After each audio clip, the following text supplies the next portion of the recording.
ഉണ്ട്. ചേർക്കാതിരിക്കാനുള്ള അവകാശം രക്ഷിതാക്കൾക്കുണ്ട്. അതേ എനിക്ക് പറയാനുള്ളൂ.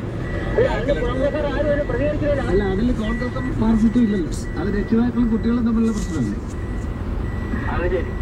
എന്തായാലും അദ്ദേഹം തൃപ്തനാണെന്ന് തോന്നുന്നു. പക്ഷെ നമുക്ക് അതിലേക്ക് കൂടുതൽ ചോദ്യങ്ങൾ ഉണ്ടെങ്കിലും ശ്രീ പന്തളം സുധാകരൻ അതിലേക്ക് പോകുന്നതിന് മുമ്പ് നല്ല ഗാനം കേൾക്കാനാണ് എൻ്റെ ആഗ്രഹം. അതുകൊണ്ടാണ് ആ ഗാനത്തെ കുറിച്ച് എന്നോട് സ്നേഹം ഉണ്ടെങ്കിൽ ഞാൻ പാടാൻ വളരെ ബുദ്ധിമുട്ടല്ല, അറിയില്ല.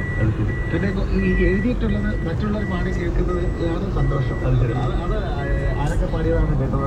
അത് മലയാളത്തിലെ ഒട്ടുമുഖ ആദ്യത്തെ എൻ്റെ പാട്ട് പാടുന്നത് ശ്രീകുമാറാണ്.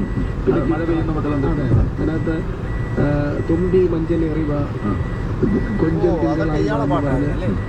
എം ജി ശ്രീകുമാറും ചിത്രയും കൂടെ പാടിയ പാട്ട്. അതുപോലെ തന്നെ അതിനകത്ത് എൻ്റെ തരുമാസ കുളിരല്ല ജോഡി മൃദുഗാന പല്ലവി പാടി ജയചന്ദ്രൻ പാടിയിട്ടുണ്ട്. പിന്നെ ഏറ്റവും ഒടുവിൽ കൊട്ടാരം വീട്ടിലെ എപ്പോട്ടിനകത്ത് എൻ്റെ മൗനരാഗം നീ അറിഞ്ഞുവോ എന്ന് യേശുദാസ് ചിത്രയും പാടിയിട്ടുണ്ട്. അപ്പോൾ മലയാളത്തിലെ എല്ലാ പ്രഗത്ഭരായ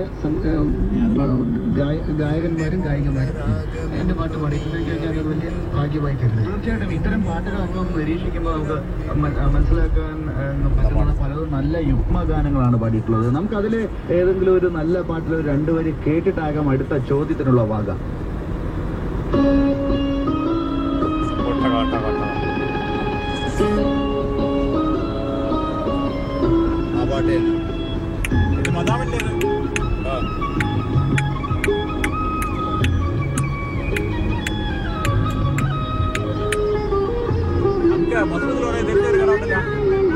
കട കടങ്ങിപ്പോ എന്റെ മൗനരാഗം ഇന്നു നീ അറിഞ്ഞു